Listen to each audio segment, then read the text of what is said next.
Hi students and parents, this is your JB sir at Disha Classes Daily. NEET 2026 paper leak हो गया.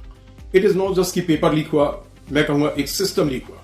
ये नहीं कि paper leak हुआ चलो पेपर दोबारा हो जाएगा.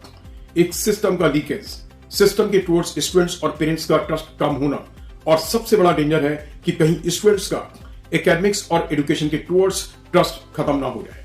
तो सिस्टम की रिस्पॉन्सिबिलिटी है कि इन चीजों में जो कि बड़े हाई स्टेक एग्जामिनेशंस हैं, इनमें कहीं पे भी मनी पावर आगे ना आ पाए, उन्हें इस चीज का पूरा ध्यान देना होगा.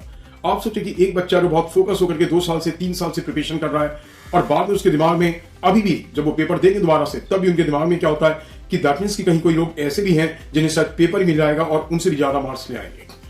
एक पूरा का पूरा कोई एफर्ट करने में लगा है और किसी बच्चे को पेपर वैसे ही मिल जाता है, तो ये सिस्टम की कितनी बड़ी इररिस्पॉन्सिबिलिटी है, जिससे कि उन्हें कैसे भी हो इमीडिएटली क्रिमिनल्स को तो पनिश करना ही होगा, इमीडिएटली इस चीज में ध्यान देना होगा कि फ्यूचर में ऐसा ना हो पाए.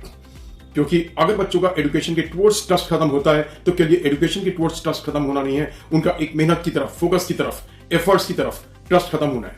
और पेरेंट्स एक और चीज का ध्यान रखना है कि आप बहुत बड़े सिस्टम को, बहुत बड़े ब्रांड को सिलेक्ट मत करें, आप अच्छे एजुकेटर्स को सिलेक्ट करें. क्योंकि जब आप बहुत बड़ा ब्रांड बनाते हैं तो इतनी बड़ी मॉनेटरी पावर आ जाती है कि वो सिस्टम को भी बाई कर लेती है. और अगर आप एक अच्छे एजुकेटर के टुवर्ड्स आएंगे, बच्चे में लर्निंग भी अच्छी होगी, एंड ऑल टुगेदर किसी भी सिस्टम के पास इतनी मॉनेटरी पावर नहीं आएगी कि वो किसी भी एकेडमिक सिस्टम के पास इतनी मॉनेटरी पावर नहीं होगी कि वो सिस्टम को ही हाईजैक कर ले.